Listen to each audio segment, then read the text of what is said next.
trained 90 miles away from here, from our home. That is not possible. Not only that, the 4 spy bases. And on top of that, the Russian bases, Lourdes, that apparently they're trying to revamp. And on top of that, for the first time, the president of Iran, Ibrahim Raisi, visited Cuba for the first time. So now we have the Chinese, the Russians, and the Iranians, all 90 miles away. And the question is that the Biden administration needs to be aware, and we need to, and we, out of this committee, we need to be sending the message that this cannot happen. Once again, 2 years ago, tomorrow, the Cubans said no more. And once again, the repressive apparatus that has scientific levels at this hour was able to repress them. And in the last year, 2% of the population decided to leave, most of them coming to the United States. 2% of the Cuban population left in the last year. Why? Because unfortunately, they calculate that the regime is invincible and it's better to leave than to fight. We are here, and certainly we're going to see it, Chairman McCall. We're going to see the day when those Cubans come back to reconstruct that island, and hopefully we will all be there to see it and to help them. Thank you once again. And you, like you say, you're from Austin, Texas. That you now you're saying that you are Cuban too. We thank you very much once again, because the United States has been there for us and will be there for us in the future. Thank you. Thank you. On behalf of the Cuban exile community. And let me just say, we're not here as Republicans or Democrats. We're here as Americans, Correct. standing for Cuba. We're Cuban Americans for freedom. And when we travel abroad, Debbie, as you know, and you'll know soon, we stand as Americans. We don't have our political stripes. We have our American stripes, and that's very, very important. So with that, I want to recognize the dean of the board of delegation, the esteemed chairman of the Foreign Operations Subcommittee on the Powerful Appropriations Committee, Mr. Mario Diaz. Little introduction here, but and he is a cardinal. I'm Catholic, but maybe something else. Where's the cap? Yeah. Mr. Chairman, first, thank you for honoring this community and this sacred hall with your presence, but more importantly, with your effort and your solidarity. And thank you for allowing those of us that are not on your committee to also sit in on this very important meeting. So again, thank you, Mr. Chairman. You know, for so many years, we've been talking about how this cancer in the island of Cuba has not only been a cancer to its own people, but it's been a national security threat to the United States. And we've seen, you know, example after example. Chairwoman Salazar just mentioned, you know, the presence of Iran, of Russia, of China, the fact that they harbor fugitives from U.S. law. And yet, for so many years, we've heard from some saying, well, you know, no, don't worry about it. It's not a problem. It's a huge national security risk to the United States. And it's a nightmare for the Cuban people and for people in this hemisphere that cannot be allowed to continue to be there. And so that's why your solidarity is so important, and to my colleagues from both parties who are here. Let me tell you a little bit about the work in the State Foreign Operations Subcommittee of Appropriations, which I chair. And Mr. Chairman, none of what we are doing could have happened without your dedication, your cooperation with me, and your staff's cooperation as well. So while we have some obviously partisan difference in that bill, there are some issues that I've had bipartisan requests to make it in this bill. And that's why I also want to thank my fellow appropriate, Devin Wasserman-Schultz, who's been in this fight, in the struggle for freedom, by the way, in this hemisphere, in Cuba, Venezuela, Nicaragua, but across the planet, you know, since she's been in Congress. And so it's been a privilege to work with her. So while we have some disagreement, and that's fine, that's fair, in that subcommittee, let me tell you some things that I've got that I put in the bill. This is just a few of them that have been asked, have been requested in a bipartisan way. We are increasing funding for the Cuban democracy programs to $30 million. We are increasing funding for broadcasts into the island that had been severely reduced over the number of years. We added an additional $5 million for the Open Technology Fund that can only be used to expand technologies into Cuba, to get communications within Cuba and for the Cubans to be able to communicate among themselves and outside of the island, something that we have been working on for some time, and we've not gotten a lot of cooperation from the administration. But there's strong cooperation because, again, these are issues that are in the bill because we've had bipartisan requests for them. And there's so many other things. We also included language, by the way, which states very clearly, if you are a country and you receive US aid and you are trafficking in Cuban doctors, you will not get $1 of American aid. We will not be getting to human trafficking, in particular countries that are receiving human aid. And we also have language to encourage our European partners who continuously ask, and I'm one who's supported funding for the Ukraine, but telling them that you can't ask for the US to help in the Ukraine while at the same time you are out there helping the allies of Russia in this case. So we're asking for consistency. This is just some of the things that we have in that legislation, and there are going to be a lot of issues that we disagree on. But I will tell you, I'm grateful for these are issues that have strong bipartisan support from the members that are here. And Debbie, thank you for your solidarity. Thank you. Lastly, Mr. Chairman, you mentioned where your heart is. Your heart has always been there. Your heart has always been there for all of those who are struggling for freedom, who are fighting for freedom. Whether it's in Hong Kong, whether it's communist China, whether it's Iran, whether it's in Venezuela, in Nicaragua, in North Korea, and in Cuba, you have always been there. The United States Congress is fortunate. The American people are fortunate to have you as chairman of this exceedingly important committee. And I, for one, am grateful for your leadership and yes, grateful for your friendship. I yield back, Mr. Chairman. Wow, thank you so much. Thank you, Mario. He's my band of brothers in the Congress, and we stand for freedom everywhere around the world against tyranny, whether it be Russia, China, Iran, North Korea. We look back to Ronald Reagan. I do, who stood down the Soviet Union and stood for the freedom fighters, stood for freedom.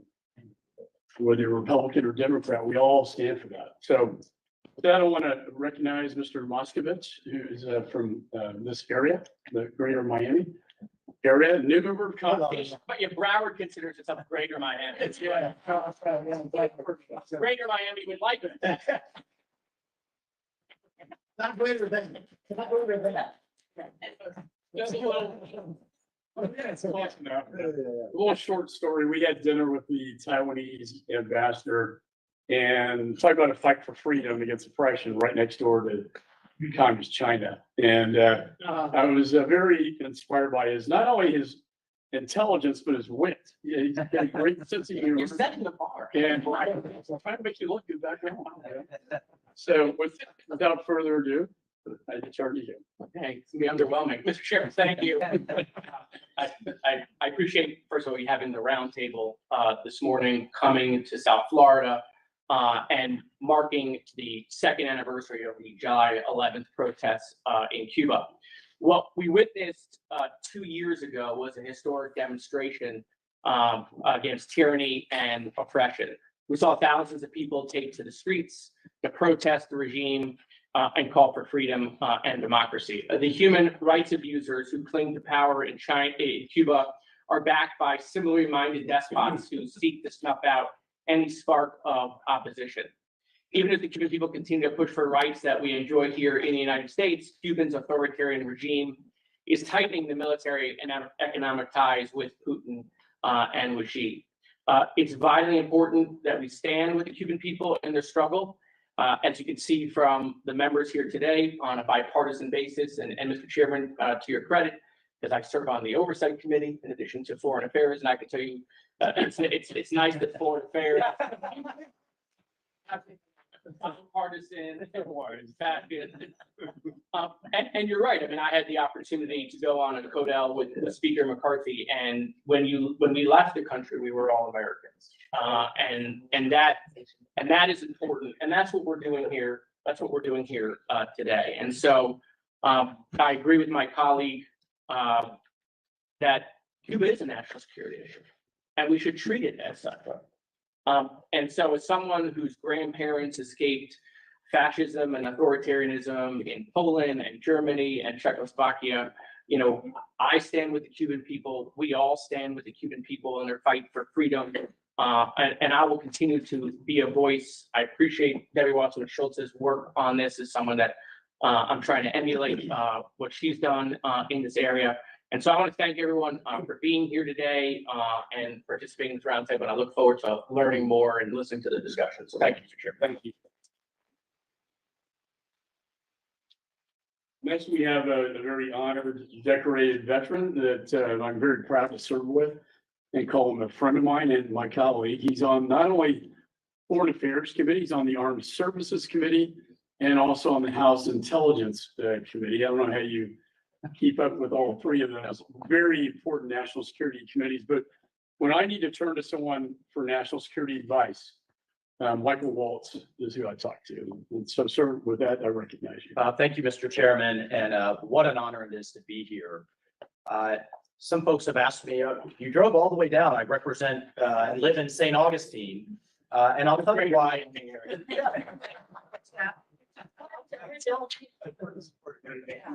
Well, I'll tell you why. One, a lot of folks don't realize that Batista came to Daytona. There's an entire wing of the art museum in Daytona dedicated to Cuban art and dedicated to the fighters and to opposing the Castro regime. But secondly, and this is what comes from my heart, like Felix, I'm a colonel. I'm a Green Beret. I've spent my entire life, 27 years now in the Army. Green Berets specialize in guerrilla warfare and partnering with freedom fighters all over the world. So whether it was the Mujahideen in Afghanistan, the Contras opposing the FARC, the reason I'm here and all of us are here is we hate and will always oppose communism. Our freedom, we are willing to die for our freedoms. Yeah. We are willing to die for other people's freedoms. And we need to say loud and clear, bipartisan, as Americans, communism has killed more people around the world than fascism, colonialism, or any other type of ism have died at the hands of communist regimes. The only thing equitable about communism is everyone's equally poor and repressed. But listen, today's not about us. Today is about the true freedom fighters of the Assault Brigade and about the new generation of freedom fighters that we are recognizing and celebrating. So what do we do about it, aside from showing solidarity and showing strength? We do the things that Representative Diaz-Balart just did in his bill. We have to, I say three things. We have to help today's freedom fighters communicate. And that's what that new technology fund's designed to do. You know what, if we can put Starlink over Ukraine, we can put it over Cuba. And this Representative Salazar has a bill that I've signed on to designed to do that. There are ways overtly and covertly we can help these freedom fighters communicate. The regime hates that. That's right. They're afraid of it. Yes. We have to isolate the regime. We have to cut the ties between Maduro and his repressive regime and his support of the Castro regime. And we have to cut the new ties with the Chinese Communist Party. And then I think finally, they need to know, both the regime and the freedom fighters need to know that we stand with them. The regime wants us to forget. We're not going to forget. We're not going to let this get swept under the rug. We will stand strong. They will hear from us. And I want them to know, we have a saying in the military, never forget, not forgotten. We will never forget our fallen brothers. And Felix, Raphael, others, we learn as Green Berets in our training. We learn about you. You are walking history. We know how, we learn in our survival school how these political prisoners resist. You know, it's one thing for us to talk the talk. They walk the walk. in their fight for freedom. And I just want you to know from my foxhole, from our perspective, you will never, ever, ever be forgotten. And I want the regime to hear and the freedom fighters to hear that they are not forgotten. We stand.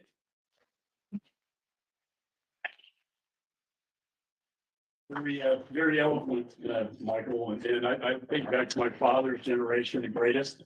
Yeah. He was a bombardier on the B-17, bombed the Nazis, 32 bombing missions, but it was the Green Berets that led the charge, Colonel Ritter up to Point du Hoc, and won the battle Omaha Beach. Yeah, that was a great cause of freedom. So thank you, and the Green Berets as well. Wow, Debbie Wasserman Schultz. I know her probably longer than anybody here. We go back to our, but we were classmates. And we were at different parties. I sometimes feel like she's my sister. And she thinks I'm misguided being a Republican. And I tell her she's learn some things about being a Republican. So, but she's great because she does know how to be bipartisan. And we appreciate that. And thank you for being here today. Thank you so much, Mr. Chairman. First and foremost, thank you for taking the show on the road, because it is so much more than a show. It is a show of solidarity and of defiance and of American leadership. And having this briefing, this community meeting here, is as close as we are to Cuba, is so critical, because we know they're watching. We know that their eyes are on this hearing. They might be making it difficult for the Cuban people, the average Cuban person, to get access to the internet, but they have it. And I'm sure that somewhere one of their lackeys is live streaming this, and we're all going to make sure by being here together that we send them a strong message that we're going to number their days of oppression.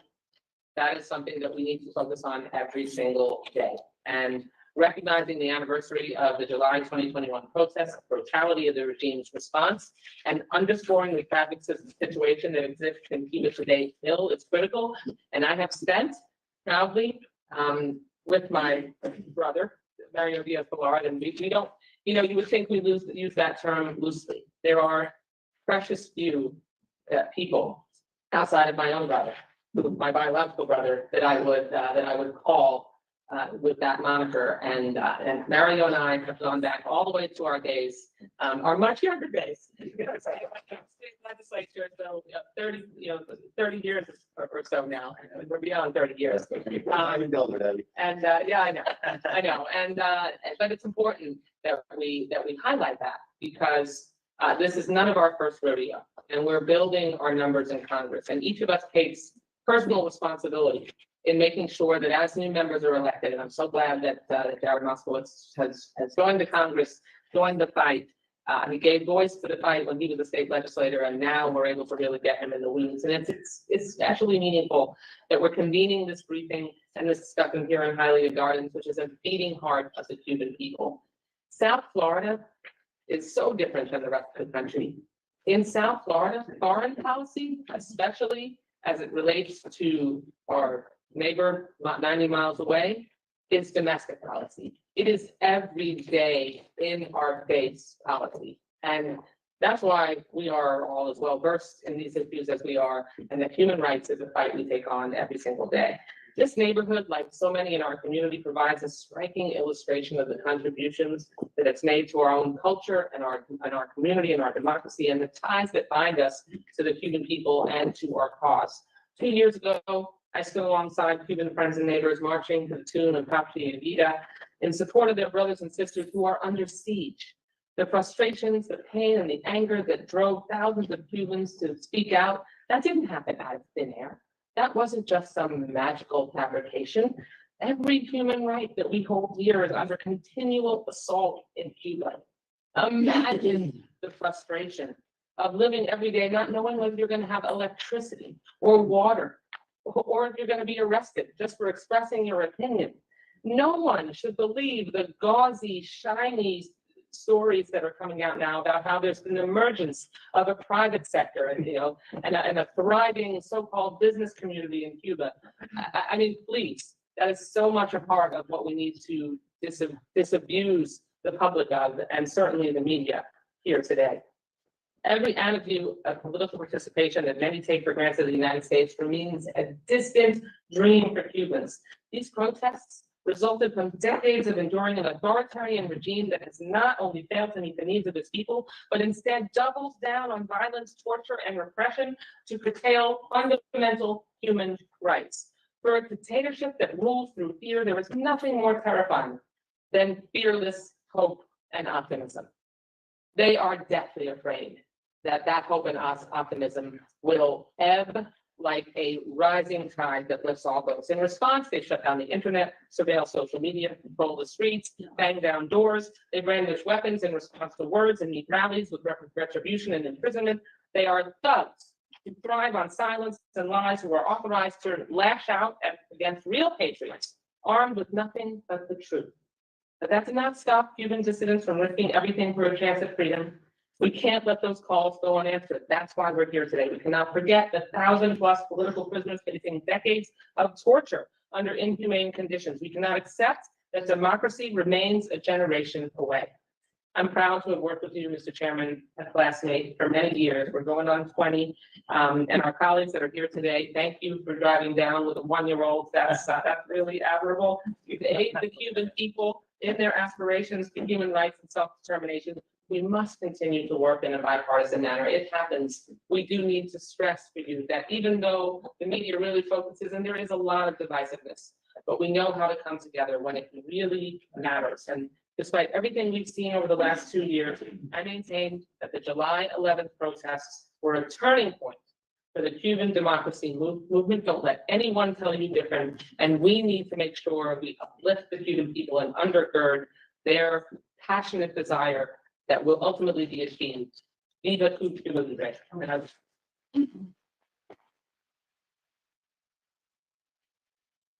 Thank you, Debbie. Now I'd like to turn to our panelists.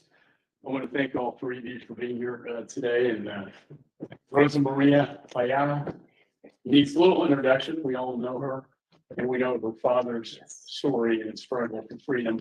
And we're just so honored and elated to have you here today, Rosa. Thank you.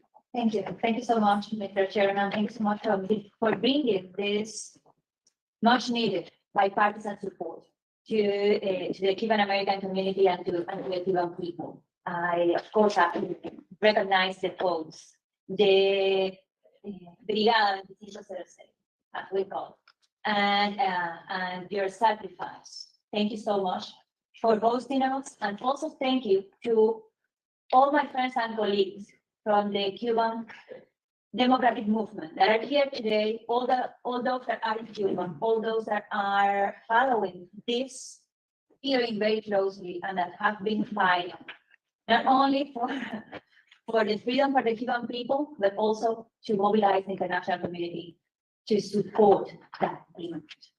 Today, Felix Navarro turns 70 years old in a squalid prison. He was imprisoned in July 12th after going to the police station to ask about those disappeared the day before. His daughter, Sailin, who accompanied him, was also sentenced to 8 years in prison. Today, she's not going to be able to see his father. Tomorrow, Jose Daniel Ferrer will mark 2 years in prison, where he has been tortured and isolated, like hundreds of other political prisoners in Cuba today. The cruelty is so intense that some have started hunger strikes demanding freedom, like Grifanero Otero Alcántara did 4 days ago. On July 11, 2021, the people of Cuba went out into the streets throughout the entire island, province by province, and asked for libertad. Libertad, patria y vida. That mobilization continues still today. As you may know, the Havana regime answer was brutal. They took state terrorism to the next level, intensifying repression, killing and disappearing of peaceful protesters, and forcing into exile or imprisoning thousands of people. Today, there are still over 1,000 political prisoners in the island. Furthermore, the government has plunged the Cuban people into a deep economic crisis. characterized by the failure of the essential systems, runaway inflation, shortages, and hunger. The world might think that this brutality doesn't affect it. But the reality is that tolerating 64 years of communism in Cuba has made democratic stability in our continent impossible and is increasingly threatening the US national security. For instance, you already mentioned at least 367,000 Cubans have irregularly crossed the southern border of the US, creating a migratory crisis that was a coordinated, reckless operation between the Havana regime and the Ortega regime. Aiming what? Aiming to release internal pressure, aiming also to destabilize the US, but also to infiltrate Cuban agents into US territory.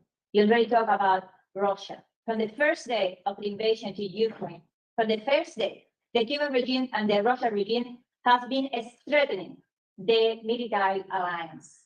The new paving platform was just settled on the island. And the Russian ambassador said bluntly that that's going to enable them to circumvent the sanctions that the US government and Europe has imposed on Russia.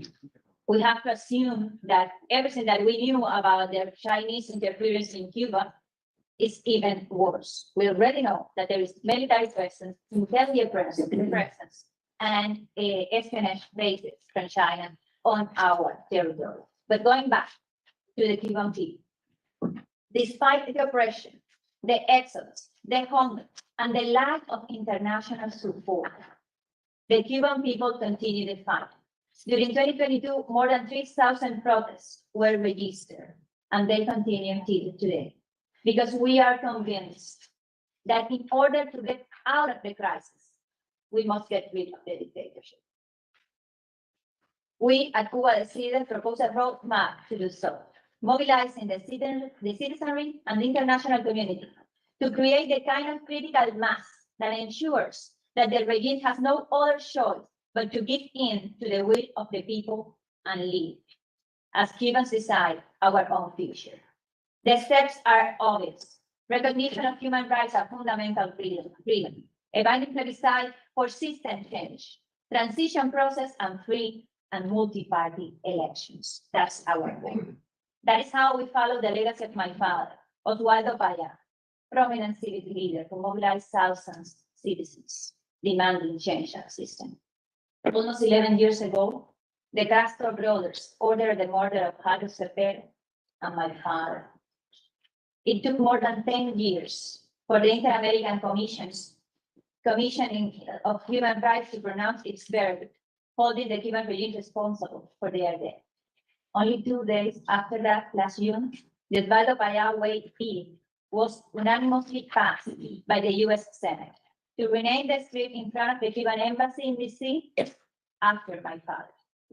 An identical bill has been referred to the House Committee on Oversight and Accountability. It was sponsored by Representative Mario Diaz-Balart, Representative David Gozaman-Show, Representative Mario Diaz-Salazar, Representative Jimenez. It is time to pass that bill. Because it is time that the Cuban regime, for the Cuban regime to receive the message that there will be no impunity. Not for my father, not for any of the thousands of past and present victims of the dictatorship. It is time for his murderers to say his name on the Oswaldo Paya Way. So, in addition to the passage of the Oswaldo Paya Way bill, I will conclude with some policy recommendations for the US administration, which we encourage you to support and advocate for. The US government should stop all concessions to the regime and create an international effort, a coalition of nations in support of the Cuban people's call for freedom, with the aim of denouncing the legitimacy of the Cuban regime and supporting the change of system in Cuba towards democracy and freedom. The US should vastly expand the use of individual and targeted sanctions to include Cuban regime officials overseeing joint military projects with Chinese People's Liberation Army, security service agents involved in the killing of my father, and other opposition leaders, the imprisonment of all the political prisoners, state administrators that operate state enterprises, as well as family members, close associates, and foreign business partners that serve as intermediaries in the illicit transactions designed to circumvent UN sanctions. For example, you could make full use of the Global Magnitsky Act. Third, recognize the Cuban pro-democracy movement as legitimate interlocutors of the Cuban people. Four, advocate for the EU to take similar actions as the bill that Representative Ballard is pushing in Congress. Five, initiate a review process of energy in the Paris Club to freeze all financing from that entity to the Cuban regime. Six, the US should provide uncensored internet access covering the Cuban territory, overcoming the regime's interference, as Representative Salazar is pushing. Eight, the US should keep Cuba on the list of countries sponsoring terrorism. Nine, demand that any economic aid, commerce, or cooperation be directly delivered to the Cuban citizens, excluding the military repressor, their representatives, and their frontmen. In summary, the dictators must not get any concessions, no negotiations, no trade credit, and targeted sanctions. Maximum public shaming and diplomatic pressure should be maintained until the unconditional release of all political prisoners is achieved, an end to the repression is realized. Respect for freedom of expression, association, religion, reunion, and economic freedom is upheld. All necessary measures are implemented to enable the people to express themselves and decide sovereignly on the transition to a democratic system through a binding plebiscite leading to free, fair, and multi-party elections. The Cuban regime ceases its support for China's expansion of its military, security, espionage presence on the island and the rest of Latin America, as well as the regime support for Russia's war of aggression in Ukraine. The Cuban regime ceased all attempts to destabilize the democratic order of foreign states in Latin America and the enablement of migratory crisis. In conclusion, the Cuban regime is the Berlin Wall of the Americas, and the USA should lead the global effort against it, like the one that took down the Iron Curtain 30 years ago. That is to support the Cuban people's effort for freedom, democratic change, peace, and prosperity.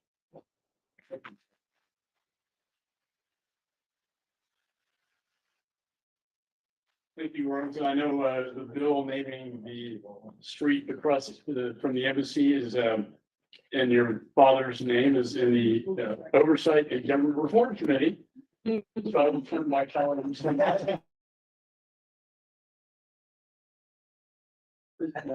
not seeing back in Washington on that. Yeah, I'll get Comer right on that. Next, we have a distinguished author, very prolific, Dr. Gutierrez Boronat. Orlando, your works, particularly your works on Cuba, the doctrine of the lie, very powerful piece of literature. If you haven't read it, I highly recommend it. And sir, thank you for being here today, and I recognize you. Cool. I want to start by thanking Chairman McCall for hosting and organizing this meeting. I want to thank each one of you, each one of the members of Congress here, for your dedication, your energy, your moral strength in supporting freedom for Cuba. I think the leadership you've given in the House and in Congress in general has been the true pillar of support for the Cuban people all these years.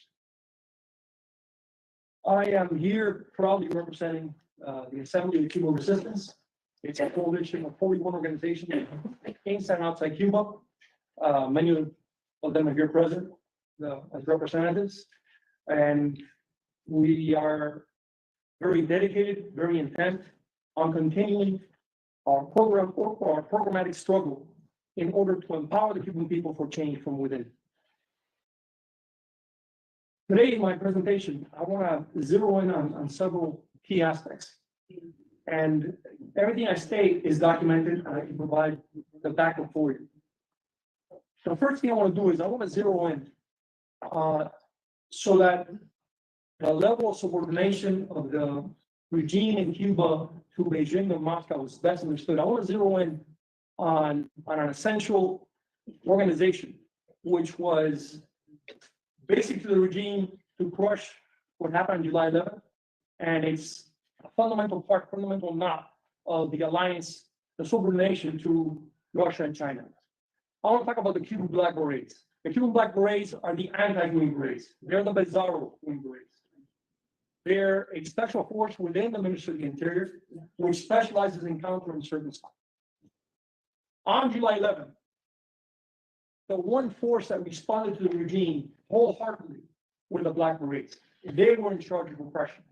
The response to the National Revolutionary Police was lackluster. In some areas they repressed, in others they didn't. The army was not used. 27 Cuban generals have died after July 11, 2021. In my day, they call that a purge. Now they call it COVID. I don't believe they excuse the regime about that being full. The Black Berets were also essential in crushing the pro-democracy uprising in Nicaragua in 2018. And it's documented that this unit, with 4,000 to 5,000 men strong, has been trained by the Chinese People's Armed Police for at least the past 5 years.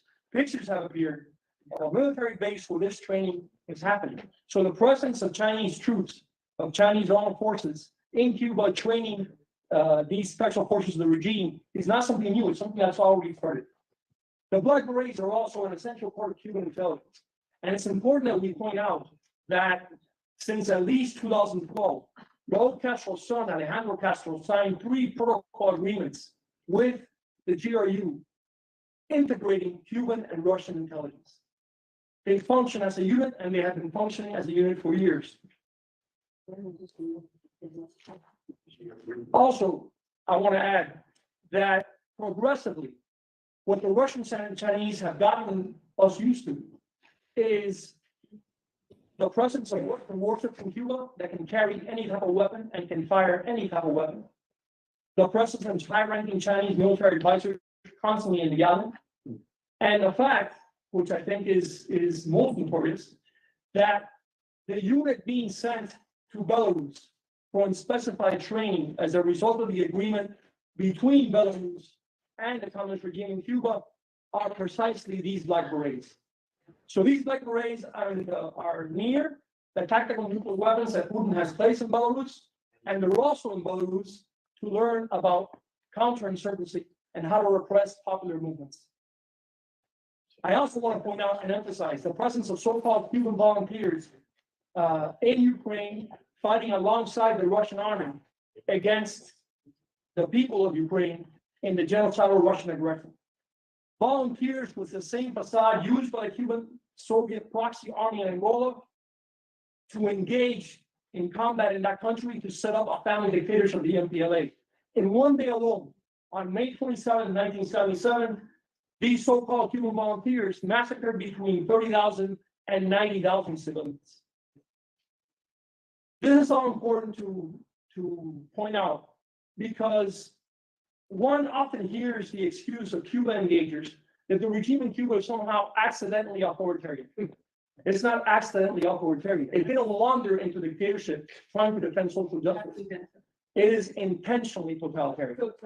And this regime, since it came to power in 1959, has done everything it can, in spite of repeated attempts by the U.S. to normalize relations, to overthrow the rules-based international order led by the United States and Europe.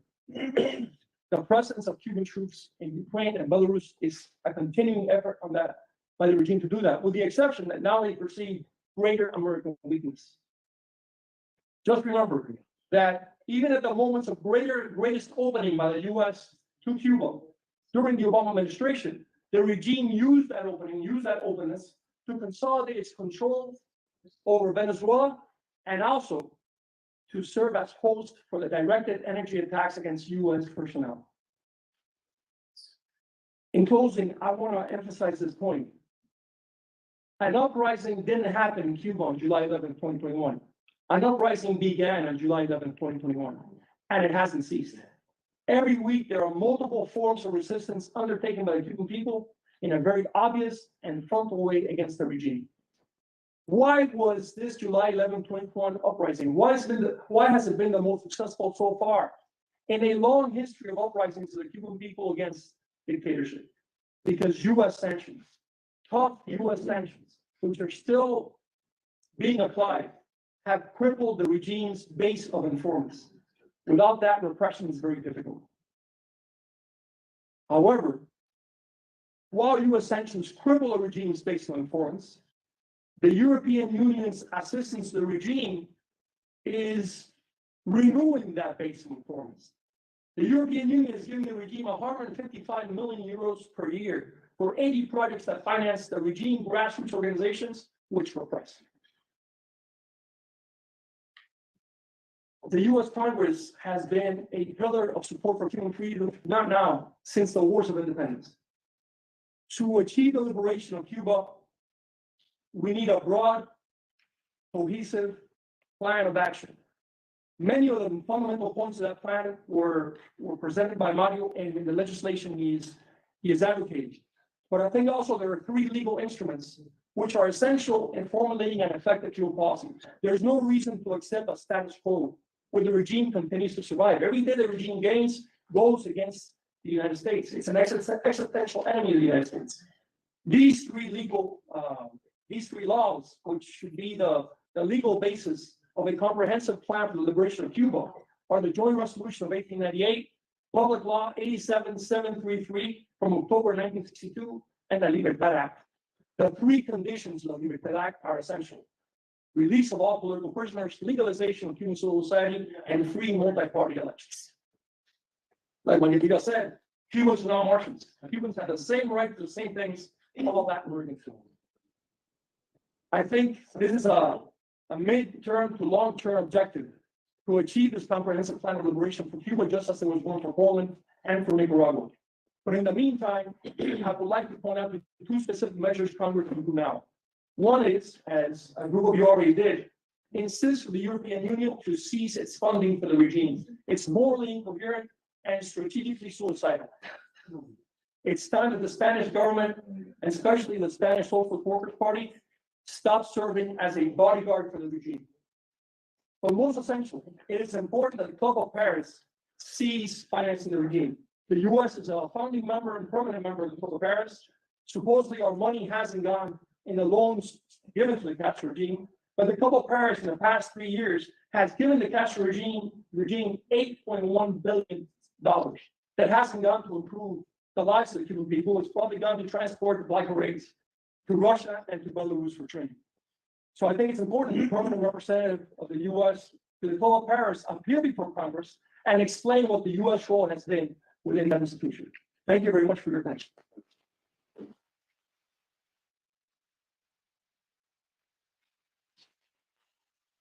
Thank you, Doctor. We often think of the war in Ukraine and the threats of the Pacific as halfway around the world. It's hard to believe, as you've narrated, it's actually 90 miles from our shore. I'd very much like to follow up with you on that as well. Next, we have a special guest that I will not attempt to introduce, but rather yield to my distinguished colleague, Maria Salazar, to make that introduction. Yes, thank you, Chairman. And we want to acknowledge Eliezer Marquez Duani, known as El Funky.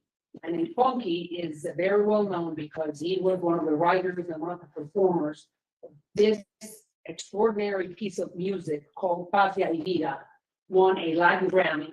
And unfortunately, 2 of your colleagues in that musical performance, Michael Sorgo, is in jail. Luis Miguel Alcantara is in jail. And thank God that you are in the land of freedom. So we wanted to acknowledge you and thank you, because we believe the experts understand that because of that music, because those lyrics, the Cuban people on July 11th, 2 years ago, rose up and said, Patria y Vida. So thank you.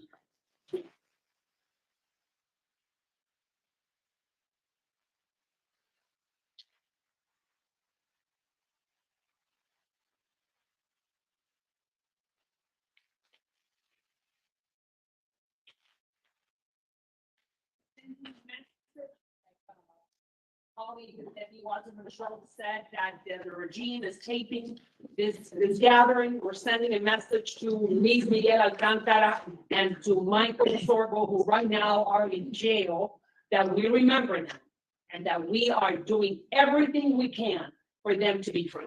So thanks again. I also wanted to, yeah, thanks, Chairman. I think that I'm going to, the staff was telling me that we are short. However, if you would like to say a few words. I would say I'd love something. to get that time. Do you want me to Yeah. translate for you? ¿Quieres decir en español y yo te traduzco? Dale, vamos. Translate for you. Bueno, siempre nervioso con esta I'm situación. always nervous with this type of situation. Para mí es un honor For me, it's an honor haber sido partícipe to be able de to esa be a gran canción participant of this song que pasaron los movimientos San Isidro. and everything that happened to that movement called San Isidro. Y hoy apenas un día de 2 años, el 11 de julio, And just a day before the 11th, July 11th. con Luis Manuel y Michael. My Manuel lleva 4 días plantado en huelga de hambre y sed. No They fue have been esta for mañana. 4 days. Wait, 4 days, he has been, wait. He has been hunger strike with no water and no food for the last 4 days. Entonces, mañana supuestamente deben darle una llamada a ver cómo está el estado. Tomorrow, supposedly, he's gonna receive a call to figure out what medical state he is in. Que sigue plantado. Because he is in hunger strike. Yo hago un llamado a todos los cubanos libres I'm calling on every a que ya hablemos de esto. Son 2 años de injusto encarcelamiento. that he has been unfairly jailed for more than 2 years. Son artistas These are just artists, por su musicians. creación, por su inspiración, Just están like presos. because of their inspiration and because of their music, they're in jail. Y son líderes de nacimiento nato, por eso They're just born leaders. gente que tiene el poder de convocar a un pueblo. People that have the power to bring a hope, to rise up a whole country. Como lo hace José Daniel Ferrer, que Like tampoco. Jose Daniel Ferrer has done it, who's also in jail. Y mi llamado y mi mensaje es para todos los cubanos libres And I'm calling on every single free Cuban de esta situación. to be aware of this situation. Que siguen presos niños, ancianos, There are so many, there are 1,000 political prisoners, including 35 minors. y que estemos preparados porque el estallido social And viene. to be very ready because another uprising is coming. El faro de ese pueblo, la guía, porque eso es un pueblo desconcertado que no va a saber para dónde va a coger. This is, and that we are the hope for that country, that they don't know where they're going. Nada, todo está en el corazón de nosotros, todos los que quieren el cambio para la isla. Yeah, we have in our hearts the wanting to that change, to produce that change, that political change on the island. Y gracias por todo lo que están haciendo. Thank you very much for everything. Si le ponemos un poco más de fuerza, yo creo que To put more, puede ser este año. be more engaged in this talk. El 2024. And at 24, we will.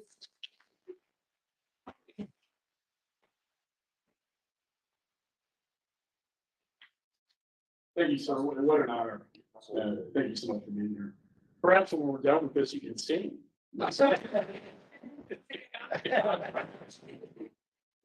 Next, we have Mr. Rafael Montalvo. Everybody knows him well.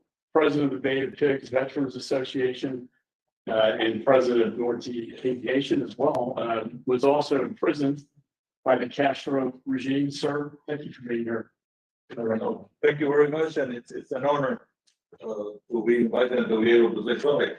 I feel after listening to all of you, that I'm preaching to the choir here. Many of the things you said is what I have in here, you know, very impressed with your works here and your recommendations and yours. I fully endorse. But I'm a voice from the past here, and I speak for the brigade. On the eve of this anniversary, I think we have to realize that we all know that Cuba's government has failed and that the ideology has failed. That's a fact, and we don't need to discuss that. But the government has more, and it's not longer a government, it's a cartel. And it functions, and I'm a businessman, it functions organizationally exactly like a cartel. And we're trying to deal with it as a government, and it is not. We have to deal with it like we would deal with a cartel, like we dealt with Noriega, the same exact way. The Cuban cartel is a sworn enemy of the United States, and it has always been, and it's been their dogma forever. They may have been communists at one time or something else at another time, but they have been enemies of the United States forever. And they're a very crafty, powerful, and unprincipled cartel. And you've seen the assassination, the things that they have done, the shoot down of the brothers to the rescue. I mean, of 3 American citizens in there, and we did absolutely nothing, and we still haven't done anything. I mean, Raul Castro ordered that shoot down, and Raul Castro is not the head of state, and he's sitting there.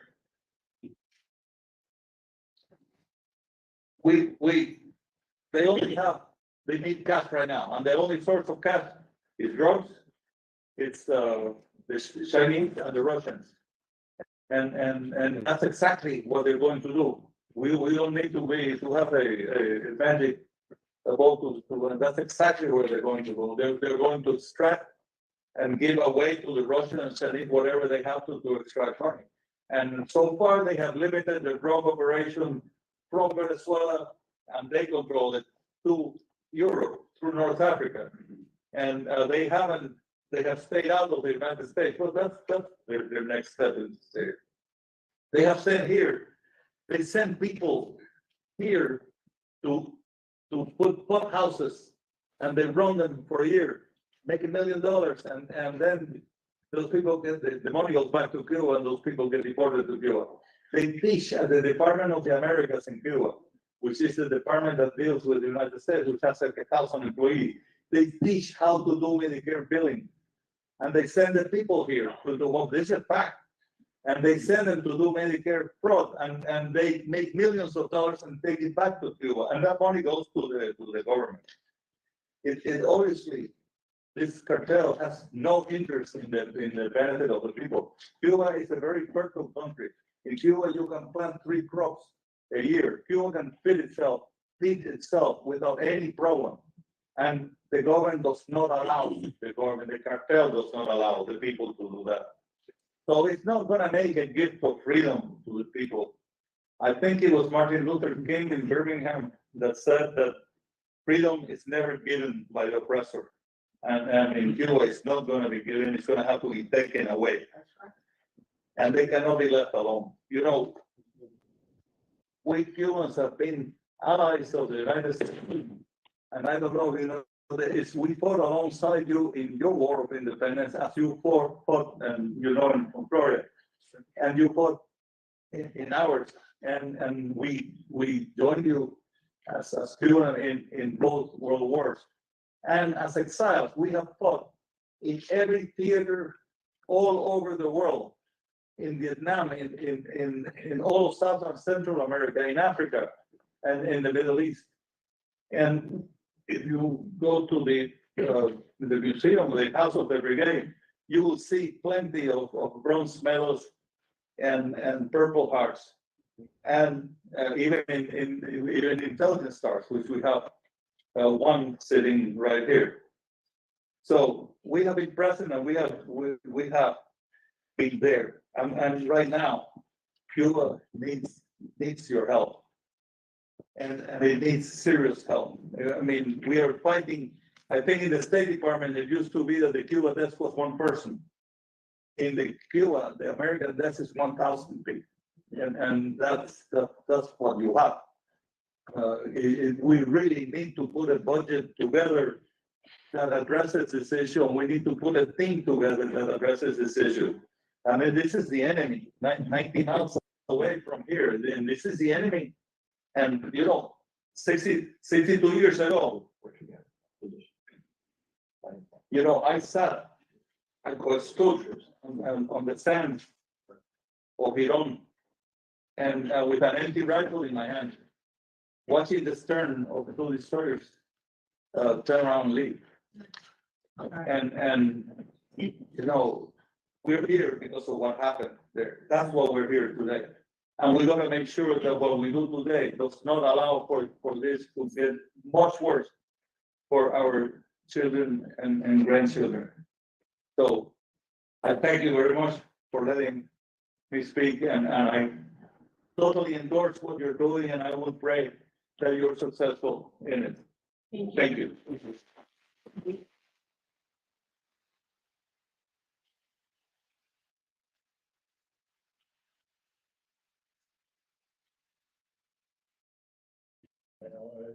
Really living history. And as I look behind the people here, freedom fighters on the wall, who were with you on those days on the sandy beaches, when unfortunately your back was turned on you, America's back. We should provide air cover at that time. Not to relitigate history, I want to talk about today because, you know, I get a lot of briefings, we all do, classified. One briefing we have not been able to receive from this administration, that Senator Menendez and I have called for, is a classified briefing on the China spy station in Cuba. So I often turn to people that may be sources of that information. Certainly, Dr. Orlando, all of you are pretty well connected to this community. What is your understanding first of China's influence in Cuba and a potential spy station? And then, Dr. Bornot, as you went into great detail, the Black Berets that are connected to the CCP and to Russia. To me, as we look at foreign nation adversaries across the globe, to look just 90 miles south and know that they're there is quite disturbing, I think, to me and to the members of Congress here today. And so, perhaps let me just start with you, Dr. Bornot, and go down the line. Well, first of all, just a week ago, the New York Times published an article saying that the regime in Cuba was going towards Russia and China because of US sanctions. That's a lie. It's a lie. The regime is integrated with Russia and China. On July 11, 2021, Chinese companies were responsible for shutting down internet so Cubans could not communicate with the outside world. In no uncertain terms, the regime in Cuba has said that China should liberate Taiwan and reincorporate it into China. That's the kind of language coming from these people. And they say what they think. Fidel Castro said what he was going to do since he came down from the Sierra Maestra. Whether we wanted to listen or not was our problem. He was saying what he was going to do, and he did it. So the regime sees its only hope for survival in overturning the international rules-based order the US and Europe set up after World War II. They have found common ground with Putin and with China in that objective, and they're not going to squander any effort. They're going to do everything they can to overturn that international rules-based order because it's their only hope of surviving. I think that the regime successfully benefited from the Kennedy Khrushchev Pact in 1962.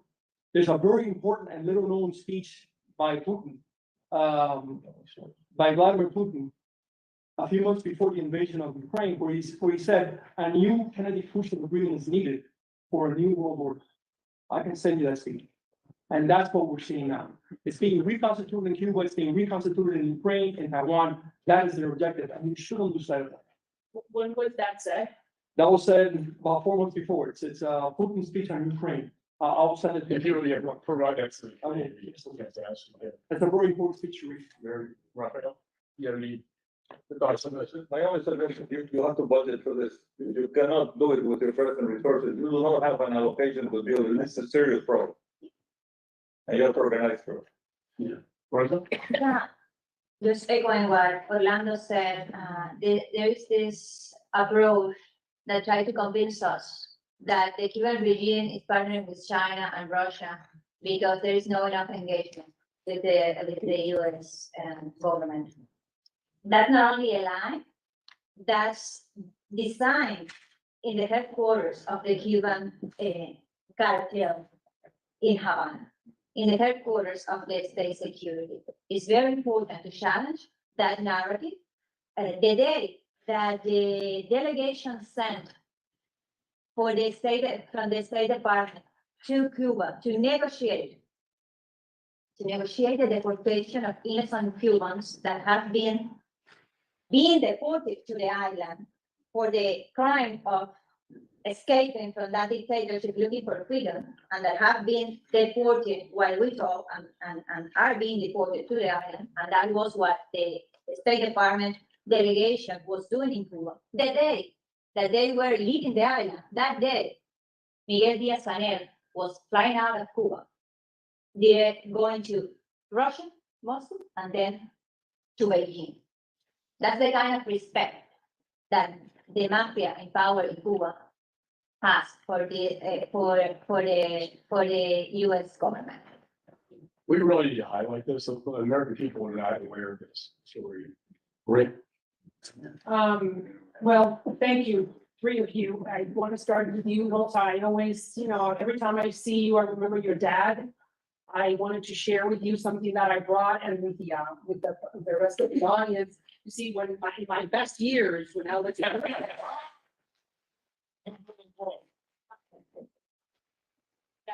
luckily, I'm one of the few people in this audience that knew him. And I can tell you, and I always have told you, I've said this to you before, but I want to say it publicly that, I've interviewed, Chairman, thousands of people. I interviewed Fidel, so I can compare the energy of that evil monster that I had in front of me for 3 hours with your dad. Your dad was, and it's not because he was your father, your biological father, it's because Bayal was always, for me, one of the most honorable, decent, patriotic, good-hearted human beings. He was. And now the fact that the Inter-American Committee on Human Rights concluded officially that the Castro regime killed him, has to move our hearts and fight to bring to justice those people who killed him, because he should have not died. He was no doubt one of those beacons of hope within Cuba, someone who decided not to leave. It was a lot easier just to get on the plane and go, but he said, no, I'm going to stay. And I remembered, so I want to pay tribute to his memory in front of you and in front of the whole audience and everyone that is taping through the news media.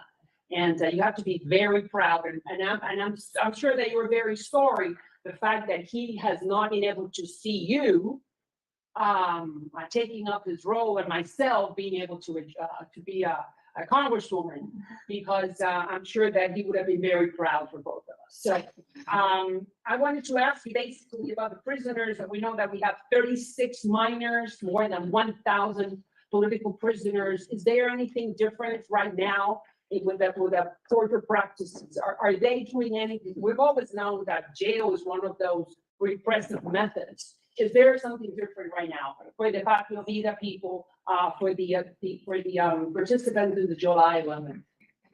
Thank you. Thank you for that recognition of my father's life and legacy. I truly believe that this verdict of the Inter-American Commission is, it's essential, not only because it brings us closer to justice, and only closer because we have recognition of the truth, but all of us here today, we know that real justice will be served the day that the dream of freedom and democracy of my father will be a reality for the Cuban people. But this verdict is a recognition not only of the crime against him and Hadaf, but a recognition of all the victims, past and present, of that regime. And the current victims, the more than 1,000 political prisoners that are in jail right now, are enduring the most harsh possible conditions. There are several of them that are incommunicado inside prison. So they are basically disappeared. We don't know if they live or they die. That's the case of Mario Alberto in Havana. That was the case of Jose Daniel Ferrer for more than 3 months. And now, when his wife goes to visit, as if we were in, I don't know, the 16th century, the authorities took the wife to the door of the cell in which Jose Daniel is, just for her to see that he's still alive. A few minutes, and that's all. And maybe we have to wait another month to see if Jose Daniel is alive or not. There is another very concerning situation. And it's that the Cuban state security apparatus that have been emulated by Daniel Ortega and by Maduro, and that actually coordinates the counterintelligence in Venezuela, is trying to blackmail and coerce the Cuban political prisoners, trying to force them to accept the exile instead of the unconditional freedom that they are asking for. And this is very important, and I'm talking about this because Daniel Ortega did just that with 200 Nicaraguan political prisoners. And the US, I'm sure that with very good intentions, and other countries in the world somehow enabled that process. When we accept, when the international community accept that blackmail, and when that happened, what we are doing is that we're sending the message to these dictators that they can bargain with our backs, that they can use Cuban, Nicaraguans, Venezuelans, political prisoners as currency. So they Well, I've always said that Fidel Castro, Chairman, he wrote the book. He wrote chapter 1, chapter 10, and then he sent the book with the different chapters of how to repress to Nicaragua and Venezuela in exchange of cash, oil, or other commodities. Thank you. Now, and thank you, Rafael, for your service. Muchas gracias por su servicio, por estar aquí, estar explicando. Muchas gracias. Un honor estar en Thank you for inviting me. Orlando, you're as sharp as when you were on the air with me, so I think now you're sharper. Can you just explain to us a little bit about these Black Berets? How many are they? Why are they so well trained? Why are they so loyal to the regime? Where do they come from? Do they eat? Do they families? Because I'm sure their families can eat 3 times a day. 80% of the Cuban population eats only once a day, according to the United Nations. So eating 3 times a day and eating properly is an incentive, we imagine, for them to perform and to continue being loyal. So can you give me a little bit more stats? Well, first of all, that picture you showed brought back tremendous memories. I had the honor of driving Oswaldo to that interview, and I was there while you two were speaking, so it was a tremendous moment. Some of the information you asked for, I don't have. All right. Fidel Castro set up parallel militaries to guarantee his permanence in power. One is the regular armed forces, the other is the Ministry of the Interior. Right. The Ministry of the Interior has at least 2 mini armies within. One is the personal guard, which takes care of all the high-ranking regime members. That's a force they have. Right. The general who led that for years mysteriously died after July 11, 2021, Francis Carter. It was said disgruntled and he was expressing the need for changing Cuba, and then his death was sent to the house. Right. He wasn't buried as a hero, he was quickly forgotten. The other are the Black Berets. The Black Berets is an evolution of different units the regime has had over the years, and what I know from evidence we've gathered from Nicaraguans, they actively participated in suppressing the Nicaraguan uprising in 2018. What we know is that Black Beret unit commanders were in Venezuela with Iranian commanders, where they learned many of the innovations of the Iranians for putting down popular uprisings. So they're being exported to Nicaragua and to Venezuela. They're being, yes, and now Ukraine and now the Belarus. Right. So they're being trained in all the innovations of putting down an insurgency. The use of snipers to put down peaceful protests, that's an Iranian invention, which was used again in Nicaragua. If you look at the pictures of the Chinese trainers with the Black Berets, they're holding sniper rifles. So what are they being taught to do? They're being taught that to use in Cuba or wherever they're sent. We saw these troops again used just a month ago in the protests in Guantanamo and Cámara. They're the ones who go in and break up the protests. So they're the Praetorian Guard of the regime. They're very well armed, very well fed, very well trained, and they're intrinsic to the regime's survival. And I just want to add one more thing. Yeah. You're all very courageous leaders for the cause of a free Cuba. And I think that, not you, but in Washington, this idea that the regime is accidentally authoritarian, this idea that the regime was not a threat to U.S. national security, which Fidel Castro and Javier Montes disseminated to over. This idea has made some key concepts and a theme. You can't talk about liberation. You can't talk about regime change. The regime survives based on ambiguities. I think that liberation should be on the table. I think regime change needs to be on the table because the regime will never concede power. They have committed too many crimes against humanity. They know what they've done. And they know that they have little future in democratic countries. So I think it's important that the US is the only country in the world that has two standing laws that recognize the inherent right of Cubans to be free. The Joint Resolution of 1898 and the Libertad Act, and Public Law 8773. I think it's important that that be used as a legal instrument, as a platform for recognizing the right of the Cuban people to fight for their liberty.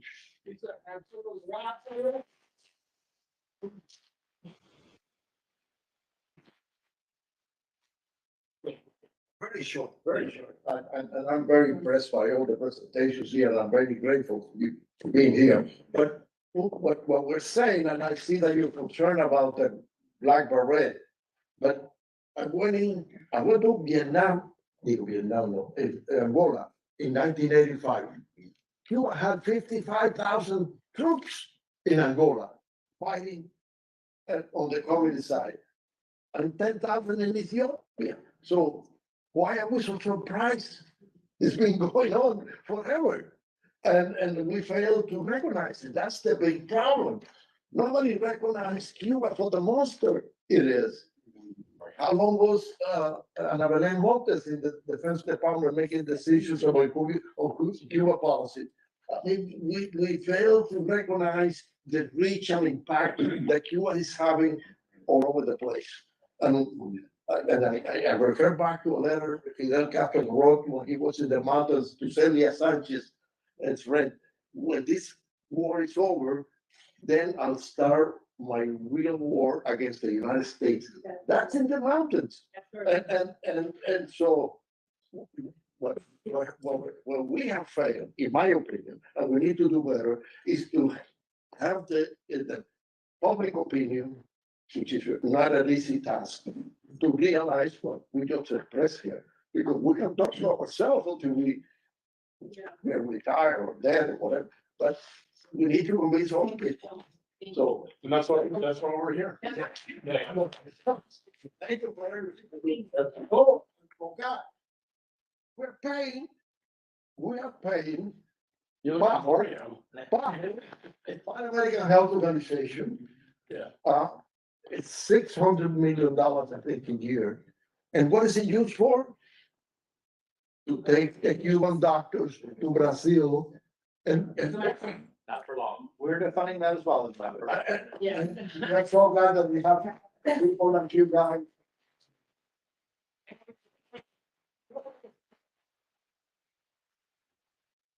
Mr. Moskowitz, the man in charge of putting your father's sign up in Washington DC. Thank you. I just want something Cuban and. Exactly. This is for anyone on the panel, because I think you mentioned that you're talking to like-minded people. Yeah. But we have colleagues, and there are Americans who want to normalize relations with Cuba. So what would you say to those folks that read the misinformation? Or who believe that our policies have failed and that we should normalize relations? How do we explain to those people that they're wrong, and here's why? They're great. The Cuban cartel is the enemy of the United States. You cannot normalize relationships with an enemy.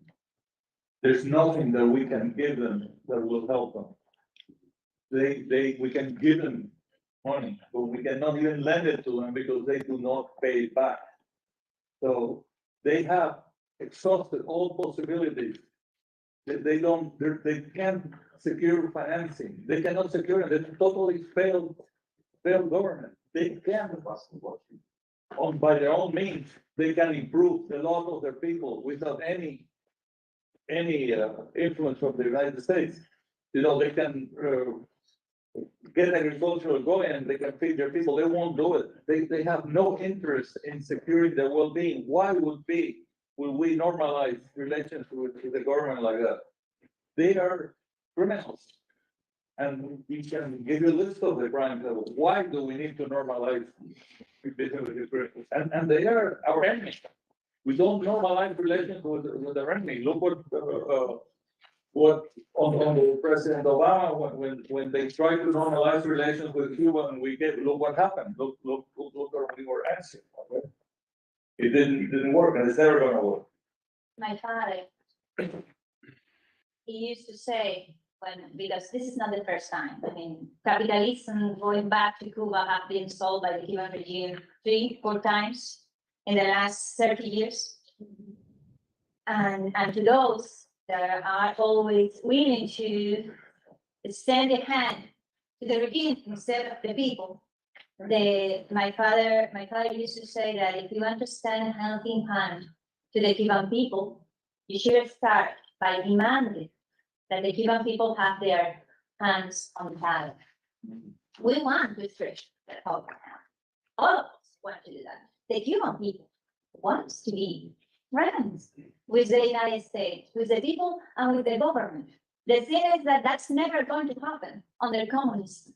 And there is nothing that the US can do while engaging with those killers that is going to prevent those killers to try to threaten, destabilize, and cause damage to the US. There is nothing that you can do while engaging with them that's going to prevent them for their advance their agenda with China, with Russia, with Iran. Not till the US is ready to use conditional language and to use conditional actions. That's on the law of this country, and that could be that could be for perfection. And that's what we are asking when we ask for targeted sanctions. That's what we're asking when we ask for maximum pressure over those that are taking the decisions from the top of that mafia that Rafael was mentioning. And I'm gonna end with this. That regime that has the intelligence services with the more influence in our continent, far beyond CIA, that regime is actually a very fragile regime.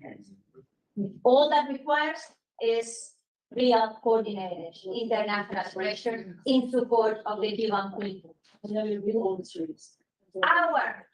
Our joint efforts, the Cuban people and the international community and the US, we can break them down. And we can break them down soon. And that's essential. That's essential if we want peace, prosperity, stability in Latin America, the stop to the threat of the United States and human rights and democracy for the people.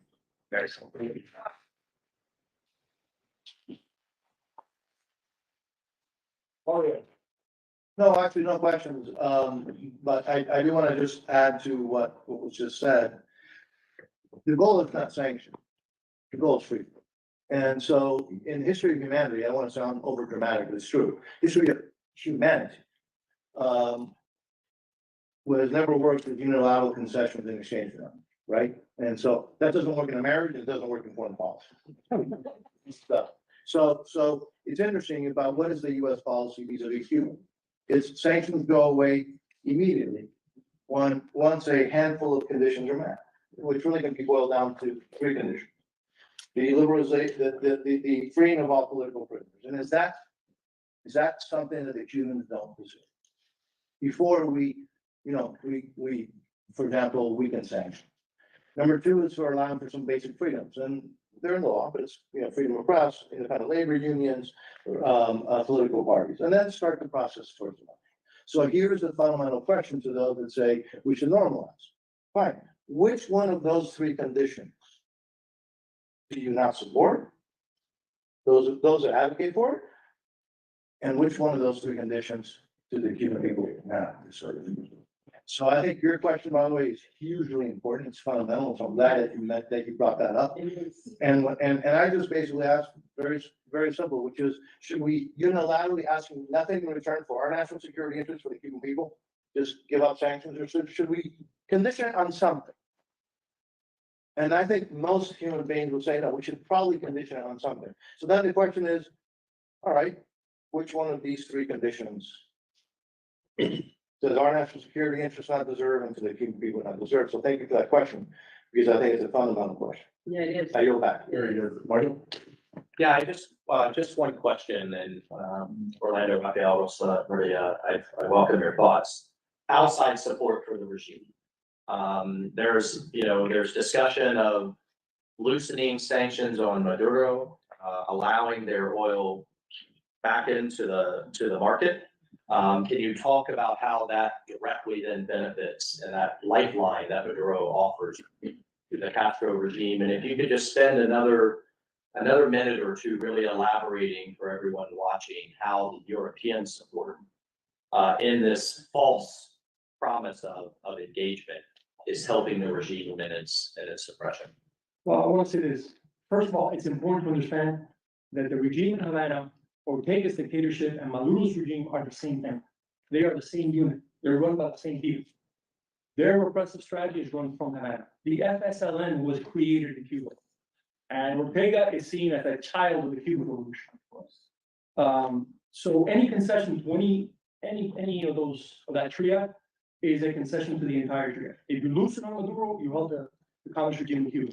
If you tighten the belt on the regime in Cuba, you weaken the Sandinista and the Maduro dictatorships because they function as a unit. They function as a platoon.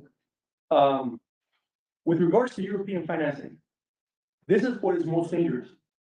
The Spanish government, mostly under the Socialist Workers' Party of Spain, speaks a language of freedom and of being part of the free world, and then does everything it can to aid and abet the dictatorship in Cuba. Mr. Borrell was recently in Cuba, the de facto foreign minister for the European Union. All he had was praise for that regime. The same week they announced that Cuban troops were in Ukraine and the units were being sent for training in Belarus. What's at the bottom of that? It's a mix of colonialist nostalgia and ideological interest. And I think it's very important to be put on the table with the Europeans. You can't finance these regimes, abet these regimes, and aid them, and then claim that you're against Russia. I think it's very important to do that. And I think the $8.1 billion given to that regime by the Club of Paris, given because they've forgiven the loan, and the 155 million euros per year to 80 different projects, which means 80 different organizations that are run by the regime are getting money, is what's keeping the regime with the ability and the capabilities of countering the uprising of the Cuban people. I think these numbers have to be looked at. What does that kind of money mean for the regime? For a regime that has wrecked the Cuban economy, that hasn't had that purposely bankrupted one of the wealthiest countries in Latin America in 1959. What does that mean to the regime? Lastly, and to show the catastrophe that regime has been for Cuba, the embargo doesn't cover food. In 1959, Cuba fed itself and exported agricultural products to the US. Cuba was an agricultural powerhouse, like Rafael Montalvo said, very fertile soil, unique in Latin America. Today, Cuba imports 85% of what it eats from the United States. So that regime wrecked the Cuban agriculture to maintain itself in power. It's not a result of any sanction. And the money from the Europeans is keeping that bankrupt regime function. And it's time to end. It's time to bring that to a close. That 8.1 billion. So what period of time? Over 5 years. I mean, the Club of Paris handles, as you know, public funds, or loan to companies who are developing. And the regime continues to default on these loans. And the leadership of France, the Club of Paris keeps on giving them money. That's not working together in tandem with the US to achieve democracy in Cuba. Thank you. You know, sanctions on Russia, if we had secondary, it would sanction that money from going to Cuba. Let's go. All right, I'm in. Yeah, I'm in. Debbie? Thank you.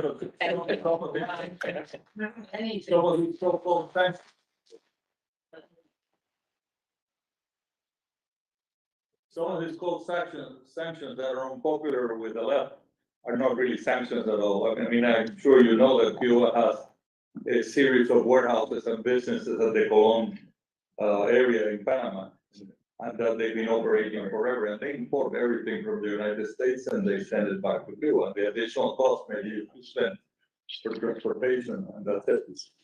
So in addition to that, they don't think, I don't know, if you've seen that there are now brand new Camaros and Mustangs and so on riding around in Cuba. And it goes again to the nature of the regime. Those cars are cars that were stolen here in Miami. And, collected the insurance on them, and the cars were taken and broken into parts and shipped to Cuba as part of the allowed help in automobile parts to Cuba. They're assembled back together, and now the regime people have Camaros and Malta. They are not the government, they're groups. And they're enemies, and we have to get heavy voice mentality on that debate here. And moving, I just want to say something, moving to the social scene. You look at Funky, he's Afro-Cuban. The overwhelming majority of the people who are in jail are Black. Those people who are being beaten, you understand, right? Those people who have been beaten on the streets in July 11, the overwhelming majority of them are Afro-Cubans. Debbie and Monstrowitz, you can help me specifically. I went to the Black caucus in the Democratic Party. And I said, we may have big differences on the embargo, on Fidel. Let's don't look at any of that right now, but I want you to help me the same way that you're helping George Flores. We have Jorge Flores on the streets of Havana. Right, I actually hosted a briefing. And you did. Yes, I went to Black Caucus in the last Congress with a Princeton professor, an Afro-Cuban Princeton professor who walked the Black Caucus members and leadership, including Congressman Clyburn, highest ranking African American in that Congress, and now we have Jeffries as well, who also attended to underscore the brutality. 70% of Cubans on the island are Afro-Cuban today. That is the proportion. And the Cuban regime maintains that they've eradicated racism, but they do that while they say that while they're banning Black and Afro-Cuban activist groups and specifically banning those organizations from existing again. I just, if I can take just a couple of minutes to ask particularly Dr. Bornell. But I just to finish, I would like to, now that we have this platform, to secure your support and create a bipartisan effort. I mean, there are no parties here. We're defending the same Afro-Cubans that are being beaten on the streets of the United States or in the streets of the state. So Co-chair the Cuban Democratic. So maybe that should be and prove that there are no flags here when it comes to defending the rights of the Afro-Cubans. Right, I just want you to know that conversation has been started, which is why, in our caucus, you've not seen a snowball of desire to lift sanctions. And it's why, we are not in the same situation in Congress today that we were when I came to Congress, and particularly back in the 2006 era. If you gentlemen will yield, do not minimize the importance of your leadership, your personal. That's not why I said I know. Not minimize the importance of Congresswoman Debbie Wasserman Mitchell's personal leadership on this issue. I've witnessed it. And so again, I thank you for yielding, but I think it's important to note that your leadership has been instrumental. So Thank you. No, I thank you for mentioning that because, thank you. That's not why I based it. I just want you to know that the groundwork has begun to be laid because most African Americans in this country don't realize the huge percentage of Afro-Cubans there are on the island today and the disproportionate repression that they are subjected to.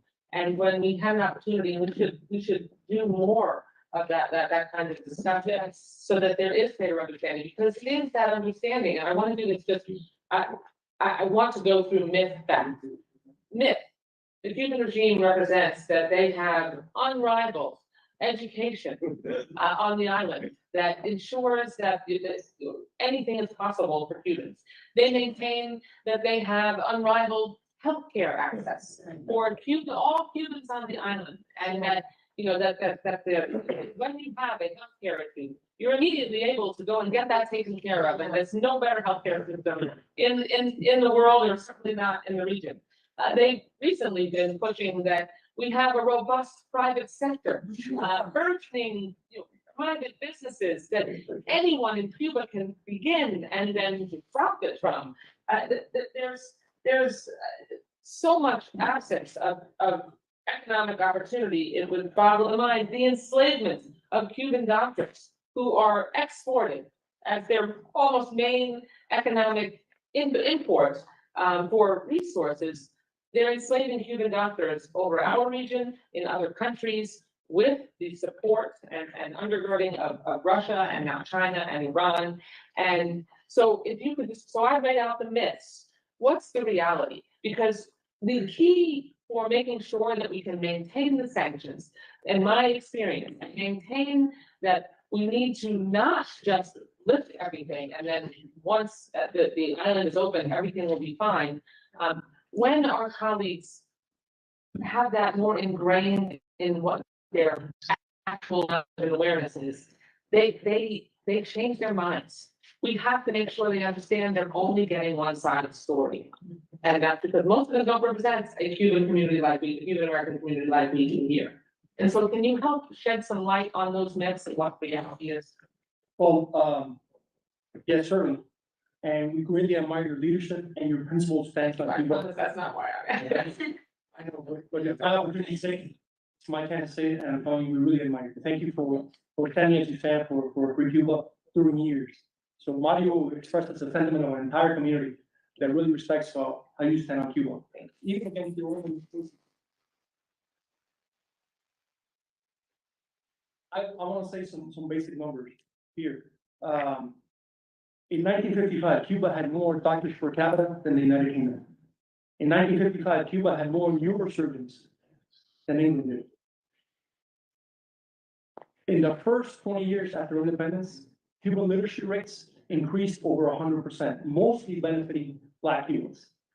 The term Afro-Cuban covers a lot of different skin colors in Cuba. It's a far more syncretic culture than the US is. And the fact is that since 1959, Cuba has been ruled by a small cartel of white males who have imposed a top-down dictatorship in Cuba. You can't write the history of the Cuban Republic without the leadership of Black Cubans. Cuba had the most politically strong and economically strong Black middle class of Latin America. It was crushed by the regime. The regime in the first year outlawed the Black self-help associations. That is never mentioned. You can't write the history of the anti-Castro movement without Black Cubans. Hernando Oliva, Tony Izquierdo, Tomás Cruz, Sergio Peñalver, and I can keep on mentioning. They were the leaders of that. Why? Why were Black Cubans rebelling on the front lines against this regime? Because they came to end a republic that may have been imperfect, but it really strove to end racism with freedom. So there's so many facts. If someone honestly wants to listen to it and study it, they'll see that this regime is a corrupt regime that has used the spin of social justice to justify dictatorship. No other government in the history of Cuba, no other government in the history of Latin America has set up concentration camps for homosexuals, as the regime did.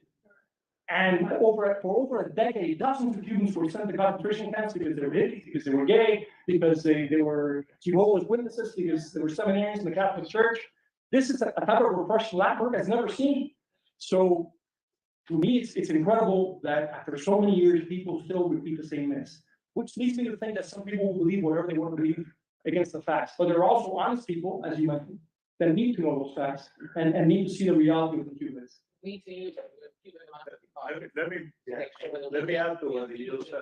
Yeah, that's a good point. Yeah. Let me add to what you just said. The problem is a problem that we have, and the problem is that the public communications here are dominated by the Castro regime propaganda. They own Wikipedia. If you go to any university today, I know I have a grandson in Williams. He did an essay on the Bay of Pigs, very informed, and he got an F because he didn't use the source material. Your And the source material was, my God. The source material was horrible, and it's all over like that. That's our. We receive 30, 40 people every day. We give classes to teachers, to public school teachers. We've had like 200 this month on them. We're trying to straighten out the story, starting with what Cuba was before Castro. The information is not there. Europeans, Middle Easterners, they are much more informed about Cuba's history, more open to it. We have listened to their propaganda here. And so we need to change that. And the only way we can change that with a massive information approach. Change market. Before we gain the ears of all of these people to get support, we need to get into their heads with the right information, and we need to put that together. Before our press conference, we have a short video by a dissident in Cuba. Name is Ivan Hernandez Carrillo. He's also an Afro-Cuban. And if we'll, it's about 5 minutes, if that's okay. Yeah.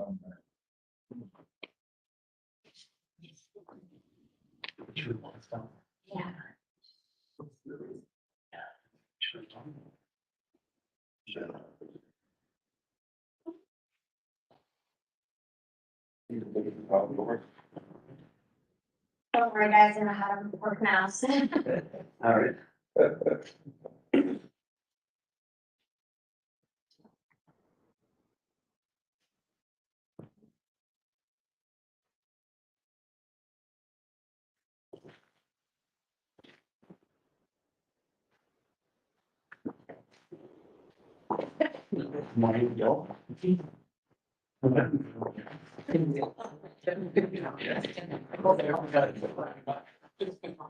We got it. Please. All right. Well, we're reading. What,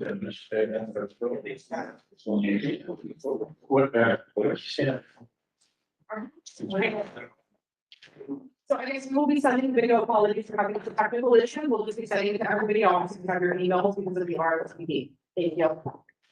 Thanks so much. And Leslie, we're going to miss yours, correct? Yeah, there's no, for the platform next door, for members of the media, so if you're a member of the media, then you can come next door, but for everybody else, thank you guys so much for being here and we appreciate it. Yeah. The members should come out this way. Thanks to all of you.